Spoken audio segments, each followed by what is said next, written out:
You're listening to The Endless Party with your hosts, Megan Elijah Armstrong.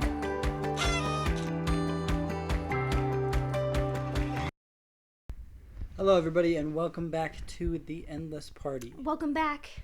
This is episode 52. 52. The NICU party. The NICU party. So there's a lot involved in this one. So our little baby girls were in the NICU for 35 days. 35 days. 35 They were born long days. Yeah, they were born at 3 pounds, 4 ounces, 33 weeks, and 2 days. So obviously that just brought prematurity complications. So nothing was wrong with them other than they were small and a little early. So they're perfectly healthy babies.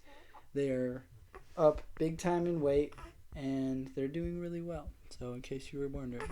Yeah, all things are good. They're super healthy. Yeah, they're great little babies. You wouldn't have ever guessed they were in the NICU, other than that their birthday's November 11th, technically. Yeah. So there's a few things that we wanted to talk about in this episode. Mainly, obviously, our experience with the NICU, which was good and bad, just like all experiences are. But we've tried to focus on the positives. Yes.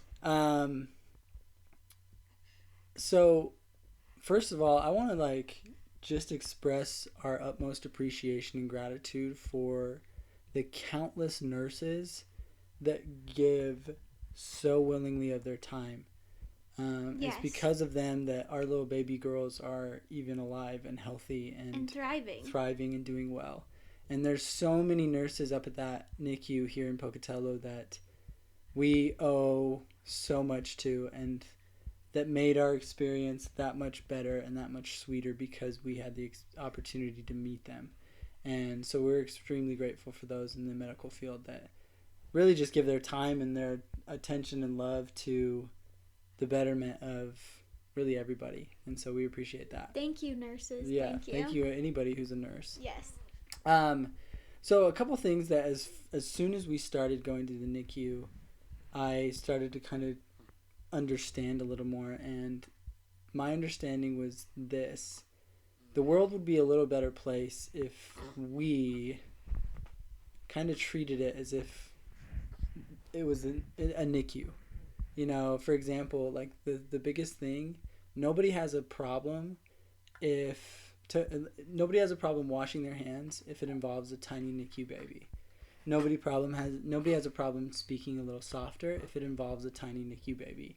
Nobody has a problem being gentle, being kind, if it involves a tiny NICU baby. And there's so many small and simple things at the NICU that we could even use as an example. But those three were immediate.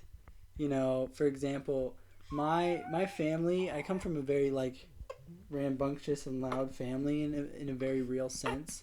My dad's a very intense guy. I think I've talked about him in previous podcasts, but he was a wrestling coach for 35 years, and because of that, he always sounds like he's coaching, which isn't a bad thing. It's a great thing, but no matter what he talks about, it's passionate. And as soon as he comes into a NICU, he's just this gentle giant. What's interesting is not just him, it's everybody. It's everybody. There was this certain spirit and peacefulness at the NICU that everybody almost there's respected. A sacredness to it. Pretty much. You know, and so as soon as we got to the NICU, we had no problem washing our hands. We had no problem talking quieter. I mean, who would, right? And that was our experience, is there wasn't a single soul in that NICU that had a problem with any of the rules or guidelines at that NICU. And so one thing that we've really tried to implement and really moving forward since we've gotten our baby girls home is just the understanding that it is so much easier if there's a tiny baby involved to be a better person. Right. But what's so interesting is that those tiny babies grow up to be people like you and I. So why wouldn't we just treat everybody the same way? The same. Right? Right? Why would we treat a little bit why would we treat a little baby better than a grown person? Mm-hmm. Shouldn't we give just as much care and attention and love and we to should, everybody? Right? And that's the whole understanding of this is when you reprimand, for example, if somebody's a business owner who's watching or listening to this, or if you yourself are an employee, I'm sure you've been reprimanded. either by, heck, even if you're a student, you've probably been reprimanded by a teacher or a coach or a parent. And there's a time and a place for correction, don't get me wrong, but you can do it with love, you can do it with kindness, you can do it with gentleness, just like you would correct a child, you know. And so why wouldn't we treat them, all people, the way that we treat tiny NICU babies? And don't get me wrong, obviously you're not going to coddle them and all these things that you would with a baby, but you definitely should strive to just be a better person to all people. And that's really what we tried to take away even from the NICU, is these nurses were so incredible, but also just the people in general really impacted our lives in a very profound way. And don't get me wrong, we could have taken the bad, because there was a lot of things in the NICU that we didn't agree with, but instead we tried to focus on the good. And because of that, I think it's made us better people. Absolutely. I think another thing we learned just at our time, you know, at the NICU is that I don't know how to phrase it, but something we learned is like the importance of befriending everybody. Oh, yeah. And because we spent 35 days in the NICU, and Elijah and I went to the NICU every day for 35 days for half the day. 5 to 6 hours a day. Right? And I mean, let's just let's just talk about really quick what they looked like. So we would get up. Mind you, I'm pumping every 3 hours to make sure that they have enough milk to eat or whatever. But so on top of pumping every day for 6 hours, we took a time out of our day and we'd go up to the NICU and we would hold and love and read and talk to and sing to and try to like bond with our babies. And that was really important, just to, I think, anyway, so that was just important, but it was important to their development. That's what I was trying to say. Yeah, it was vital, you know, it's necessary. Anyways, but because we were there for 5 or 6 hours every day, we started to like create friends. Like our friends were the NICU nurses and the staff at the NICU. Everybody at the that NICU was our friends. Social, because we wouldn't leave we would be home or we would be at the NICU. Right, because we didn't want to get sick, because then you can't see your babies, right? So it was NICU and home. That was it. And so something that really helped that experience too was like the power and just like friendship and human connection. And even though like the people there were paid to like take care of our babies and like be around us, you know, like it taught us the importance of like befriending the people there, because that made the experience so much better. Well, it reminds me of that book by Dale Carnegie, that How to Win Friends and Influence People, right? And in no way were we trying to influence people up at the NICU, but we definitely were trying to win friends. And there were small things that we implemented from that book without even knowing it. And I think most people do naturally, if I'm completely honest. Yeah. Like, it's very easy to win friends if you just strike up conversations with people. But it was fascinating to me how warm and friendly those people were right back to us. They reciprocated it. And here's what was crazy, actually.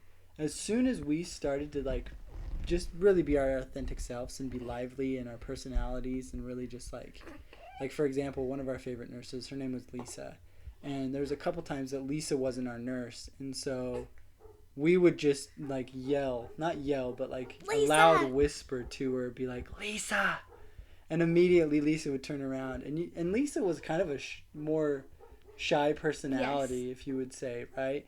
And what was fascinating about it is that she would kind of turn around and she would kind of like just glow, right?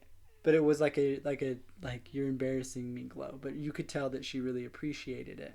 And it was just small and simple things like that we implemented, that all of a sudden these people became our genuine friends. We were friends with them. Like, we've actually ran into a couple of them outside of the NICU now. And we're like, oh my word. We do the same thing. Like, we yell like their names, and then all of a sudden they like just brighten up. Because they genuinely were our friends during that time. Well, and you could tell, I mean, during that situation too, it's hard. It's hard on a parent, it's hard on a family to experience that. And these nurses go through it every single day, and they see these babies, and they have just these tender hearts, and so they really feel for the parents. And because of that, there's an even greater bond and a greater connection with these nurses, because you really give them the trust of your baby. Yeah, absolutely. You know, and it's really just an incredible experience in and of itself to have to go through that. Yeah, I was gonna kind of talk a little bit more about that. I think first and foremost, we're so thankful for the NICU and for the hospital because of the hospital and because of the doctors and modern You're medicine, alive, I'm alive and our babies are alive. alive. And not only are they alive, they're happy They're and thriving, and like we said, there's no indication that they even spent time in the NICU. But I wanted to say a couple things. Number one, I think I had this connotation that if your baby's in the NICU, then they're sick and they're not doing well. And that's what was so interesting about, like, the atmosphere of the NICU.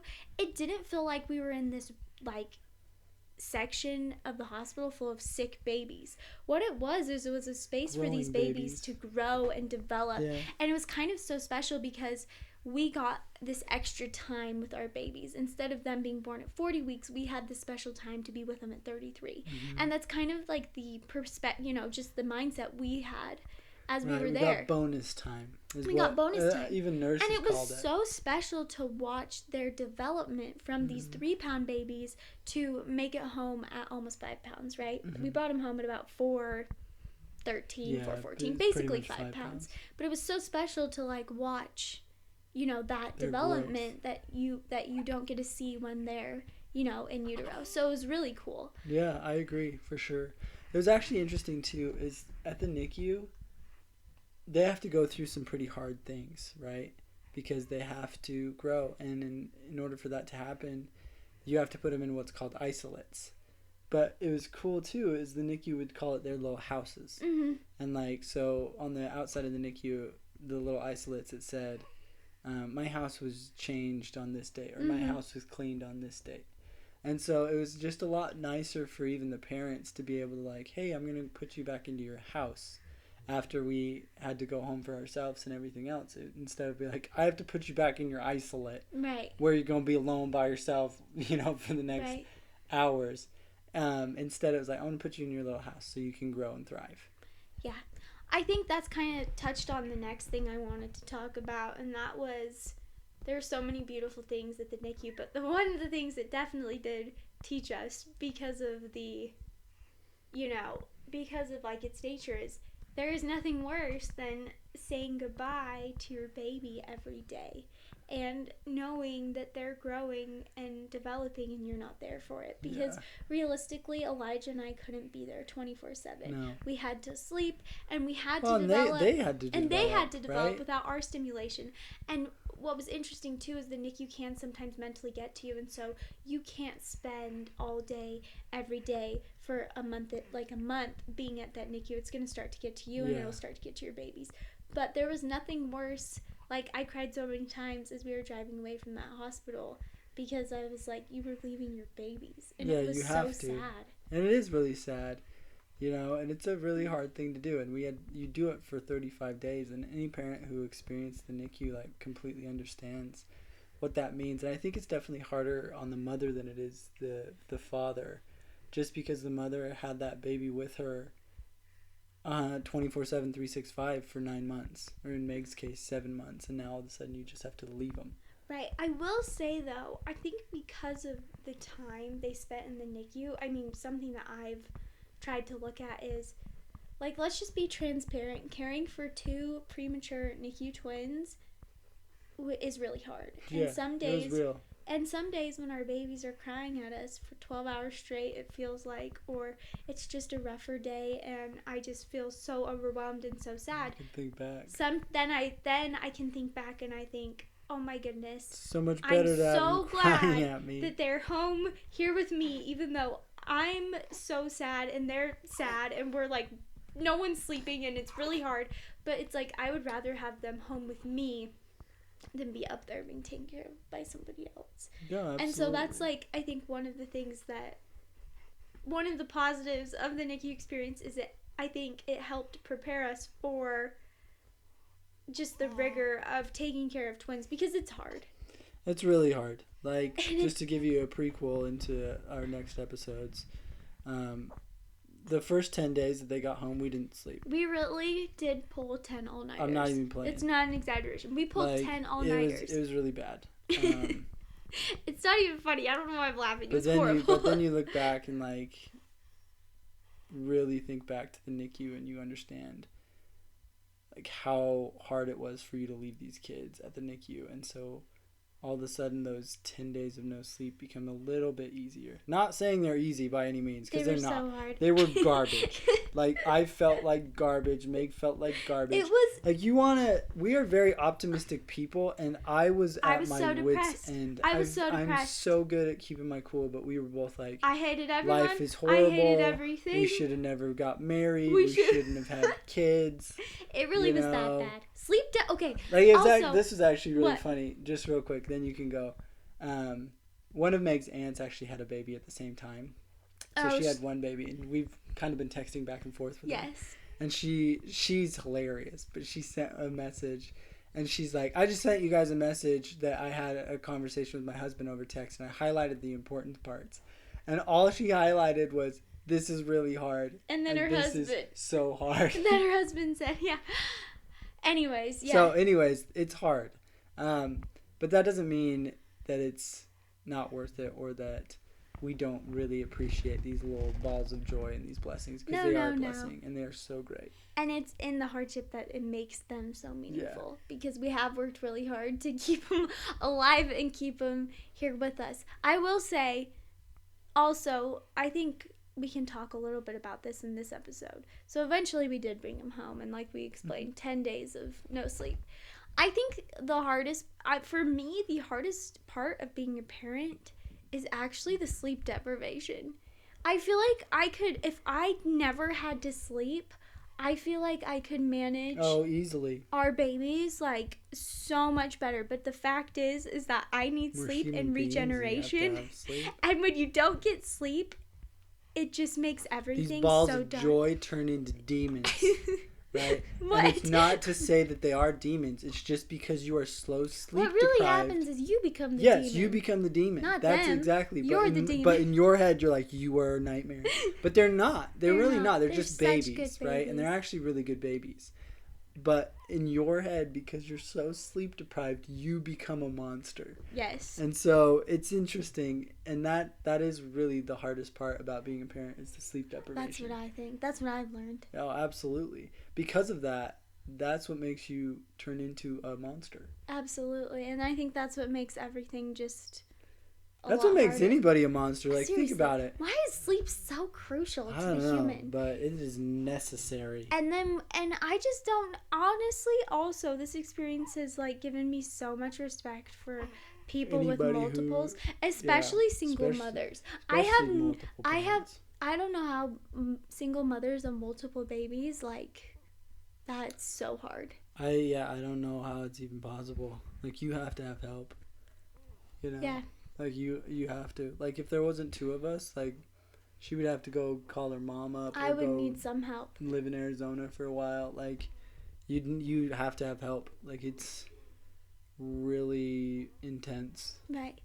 I think another thing I just wanted to share about this whole experience of labor, delivery, and then having these NICU twins is that there was so much good that came out of it. And because of this experience, we were able to we were really humbled by the support and love that we felt from so many different people. Oh, yeah. And I just want to express my gratitude for all those individuals who have been so generous and who have taken time to love and support our family through this time. Yeah, it was incredible. Such a blessing. I honestly felt like, I don't want to cry, but I honestly felt like I didn't have any friends or like people that cared about us here, and I was so wrong, because through this experience there have been so many people that have come and just supported our family and been here for us and been there for me to cry or just to listen or just to, you know, bring us dinner or give us a nice baby gift. And I just have been so grateful for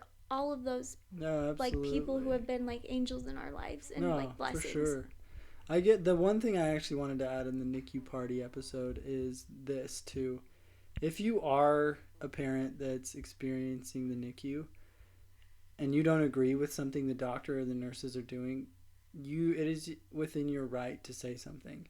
So the NICU experience was beautiful and it was incredible, and 99% of it was really just a blessing and a benefit. There was 1% though that we actually had to step in as parents and say, actually, this is not okay, and we're not going to do this to our child.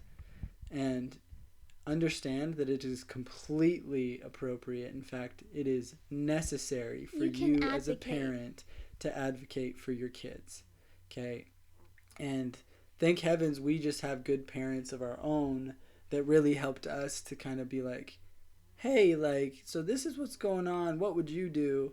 And they're very wise and more experienced, you know, a little crazy, but we love them to death. But because of their love and their support to us, we were able to give our love and support to our children, right? Because all of a sudden we had the example of our really good parents to be like, okay, we need to be really good parents, and we need to step in and recognize that we, at the end of the day, know what's best for our child.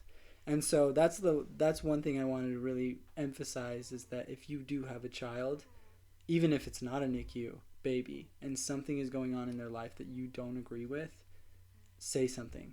Like, do something about it. Advocate for your kid. Absolutely. Mm-hmm. I think I just wanted to close this episode with just my new understanding and appreciation for all parents. Yeah. And first of all parents, but second of all women. And if you are a mother who is experiencing birth and delivery and parent who's experiencing that first couple months of a newborn baby, I just wish I could empower you through the screen that, you know, you are strong and you are brave and you can work through this, and you can, like, you can do it. Yeah. You can. And there are moments where it doesn't feel like you can, and that you don't think that you are enough, but you are all that your baby needs. Mm-hmm. And you're enough, and you can do it. No, absolutely. So, I mean, hats off to all parents, because it puts in perspective having a kid, one, how much your parents love you, and two, how much respect and admiration you have for anybody that's willing to have a child. Yeah. You know, husband and wife, like, whoever you are, like, it's a big deal to have a kid. And so all power to you and all respect to you, for sure. Absolutely. All right, I think that's all I wanted to talk about today. So that was the NICU party. If you've had your own experience with the NICU, let us know. Like, or if you were a NICU kid yourself, let us know, because if there's any twins out there, I'm sure they would like to hear about it someday. Not right now, because they don't understand, but eventually. And lastly, go listen to our other episodes. Let us know what you think. And until next time, thanks, guys. Peace. See ya.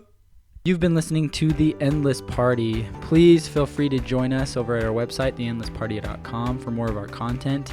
Also, we would love to hear from you. Leave some comments and let us know what you're interested in us talking about.